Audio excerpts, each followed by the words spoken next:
Magandang araw sa inyong lahat. Welcome po muli sa ating subject PF101, Object-Oriented Programming with C#. Ito po muli si Sir Nevan, ang inyong instructor sa course na ito. Okay, recap muna. Nakagawa na tayo ng create method, read method, at marami na tayo nagawa. So yung dalawang method na gagawin na lang natin ngayon ay yung update at saka para sa delete. So gawin naman natin yung para sa update. So i-run muna natin. Yung update natin is para sa number 3. So sa ngayon wala pa tayong operation dyan. Okay, gaya ng dati, mag-create ulit tayo ng method. Excuse me, by the way, time check 12:30 na pala. Okay, pasensya na, medyo namamalat na yung boses ko. Okay, public void ulit, static void para naman to sa update.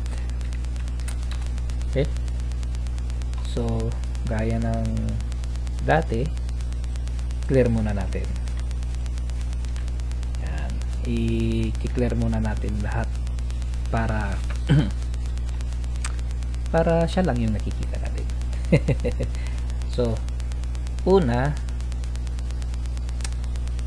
ano bang gagawin natin sa update?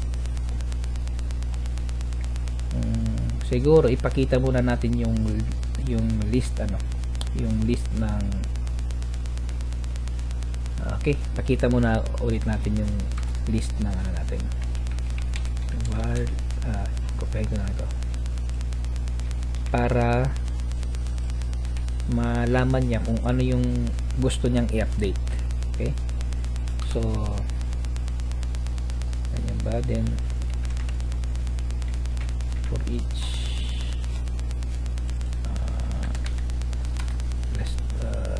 list result, pero ibahin natin yung format dito. Sabihin na lang natin console.writeLine, then $sign ID, yan na lang, then item.id, kasi nagdulop tayo itong item, ito yung object nito.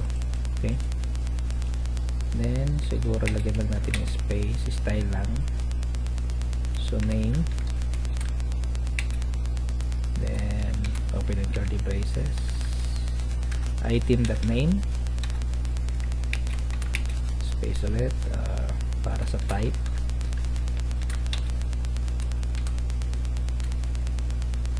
item.type, then ano pa sa breed, so okay, yung last property, item.breed, then pwede na ba ito? So i-run muna natin, pero bago natin i-run, lagay muna natin dito, yan, dito tawagin muna natin yung update method. Okay, so kung sakaling mag-select na ako para sa update, which is yung number 3, wala pa, ba't wala? Update,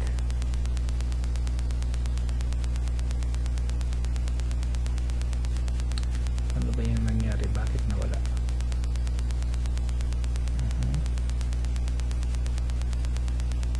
Teka ha, medyo mayroon tayong problema kasi ulit nga, pag C3 bumabalik dito sa home screen, bakit kaya? Update for each, try ko muna mag-debug.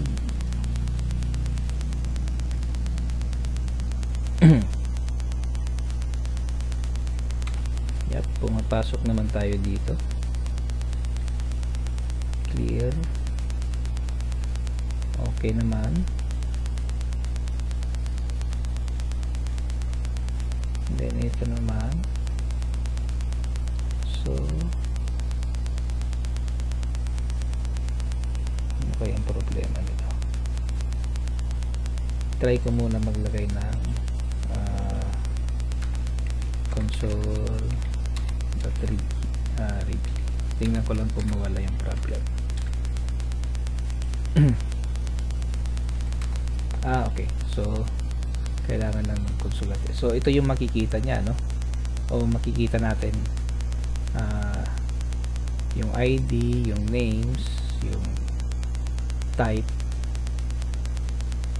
So okay lang, hindi na natin kailangan ayusin yung style. Wala naman sa plano natin ayusin yung style. Madalian lang naman na tutorial to. Magkaroon lang tayo ng create, read, update at saka delete na operation. So okay, tanggalin muna natin to, then tuloy natin. So int id, declare ako ng id kasi lagyan ko muna ng spacing, new line after ng list. After natin ipakita yung list, magkaroon muna tayo ng new line. Okay, para hindi ganun, hindi masyadong dikit-dikit, dikit-dikit yung ano natin. So space lang tayo dyan. Then kung mag-update tayo, kukunin kasi natin yung ID. Okay, so ulitin natin. Console.read muna tayo dito. Kung mag-update tayo ng isang object dito, yung kukunin natin yung ID kasi ito yung unique. Okay, itong iba hindi na unique ito eh. Yung unique ng property natin ay itong ID. So kung halimbawa mag-update tayo dito, may update tayo dito, halimbawa itong si Chichi na isang pusa, gusto nating update, kunin natin yung ID nya, which is nakikita naman natin dito, number 6. So mag-enter tayo ng ID. Pag in-enter natin yung number 6, ibig sabihin ina-update natin itong value niya dito. So try natin. Kaya nag-declare ako dito ng ID kasi nga ID yung ano natin, target natin dito. Kaya nung nag-a-add tayo ng nag-insert tayo ng data, minanage na natin na hindi magkaroon ng duplicate. Para rin dito sa ibang operation na hindi tayo magkaroon ng problema. Okay, so itong ID, yung magiging value niya,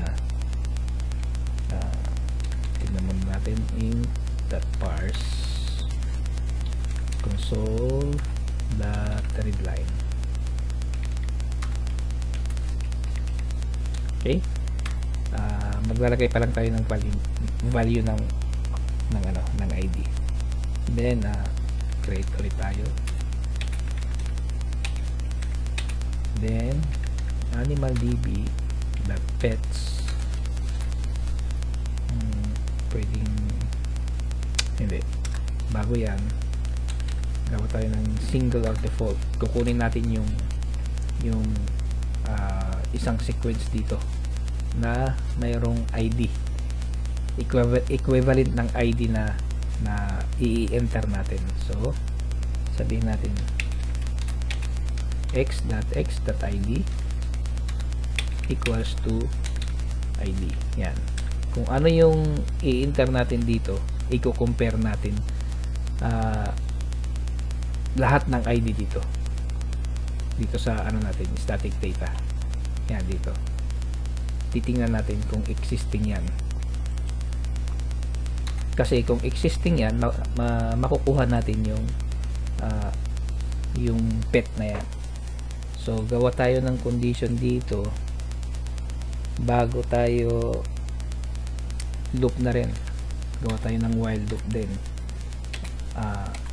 Sabihin natin kung yung pet is null, ibig sabihin halimbawa nag-input tayo ng ID na sa ngayon 10 hanggang 10 lang, di ba? Pag nag-input tayo ng 11 na ID, ibig sabihin hindi siya existing. Okay? Hindi existing yung pet na yon. Kaya sinasabi natin dito sa condition natin, which is dinadaan natin sa loop, sabi natin na null. Ibig sabihin wala, hindi siya nag-exist. Okay? So pwede na natin ilagyan ng error message. Sabihin na natin console.writeLine. Ano bang maganda? Sabihin na natin pet not found. Yan, simple lang. Then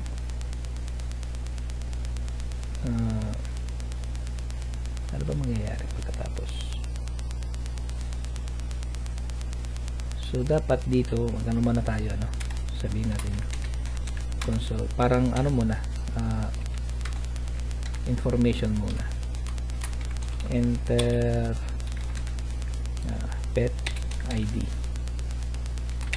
Yan, para dito rin meron tayo. Yan ang plano ko. Then kukunin ulit natin ito. Yan. Kasi habang null siya, habang nag-enter tayo, maglulup lang na maglulup ito. Pero once na nagkaroon siya ng laman, for example nag-enter na tayo ng 1 which is existing naman, makikita na yung pet na yon. So hindi na ito magna-null. So mabe-break yung loop, mabe-break na yung loop, then pupunta tayo sa sunod na line of codes. So lagyan muna natin ng new line ulit, kasi dito maglo-loop naman ako. Bakit ako maglo-loop? Kasi nga pag nakuha natin yung ID, i-loop natin yung mga attributes na attributes niya, kukunin natin, lalagyan ulit natin ng bagong laman. So ibig sabihin niya mag-update tayo. So dito gawin natin na ito maganda dito. So sabihin na ito na lang, itong query na ito, itong query na itong kukunin natin. Ito, yan.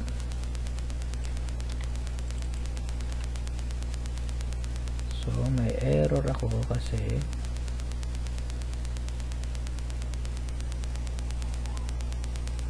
hindi ako gagamit ng single dito. So magwe-where ako. Yan. Kasi nga nakuha na natin nakuha na natin yung ID. So pwede na. So lagyan ko na lang ng console write para sa name lang. Hindi natin pwedeng i-update na yung yung ID, Huwag na nating i-update yung ID. Kasi nga kagaya sa pagdating sa mayroong database, hindi natin ina-update yung ID. Ina-update lang natin yung ibang attribute maliban sa ID. So dito yung update natin yung name, then lagyan natin ng ano ba yung dito? Ito ibahin natin, sabihin natin pet. Huwag na yung pet na small letter kasi ginamit na natin dito. Pet naman na capital letter. Hindi naman masasabing class ito kasi mayroon nakasunod na var which is yung data type niya. So ibig sabihin magiging object ito o variable. Okay, so case sensitive. So pet din dito na capital letter, then name equals console.readline. So copy and paste na lang natin para dito naman para sa type, then para sa breed. Pero syempre palitan din natin ito ng type at breed. Pasensya na, nahina na yung boses ko. Almost 1 AM na eh. Okay.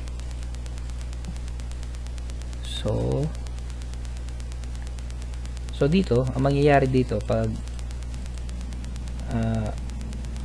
nahanap na natin yung ID, i-update na natin yung ibang properties niya. Yan lang naman eh. So well, actually ito okay na to eh. Sa tingin ko okay na to. Wala na tayong iba pang gagawin dito. So lagyan na lang natin ng information ulit. Console.writeLine para sa new line muna. Then console.writeLine para sa isang information.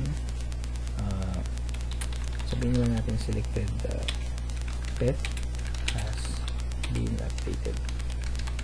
Yan. Okay, tingnan natin dito sa may kulang ba dito. Okay, may kulang pa tayo. Ito lang naman yung kulang. Yan. Ano pa? So try muna natin. Okay, so try muna natin mag-read. Ayan, nakakapag-read pa naman tayo. Why? So try muna natin mag-create.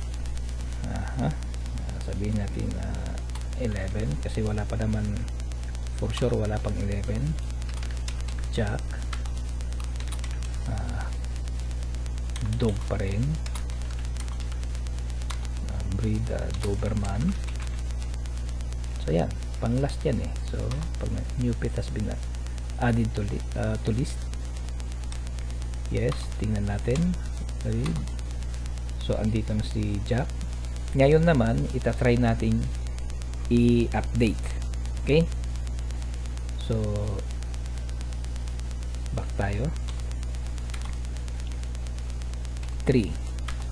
Yan, so kunin natin si itong una, I mean itong last, kasi dito kung sasabihin natin 12, yan, pet not found, 13, pet not found, so on and so forth, habang wala yung ID dito, habang hindi nasa list yung ID. So ngayon kunin natin yung 11. Yan, nakuha natin yung 11. So papalitan na natin yung name ni Jack. Sabihin natin yung magiging name ni Jack is magiging Ben.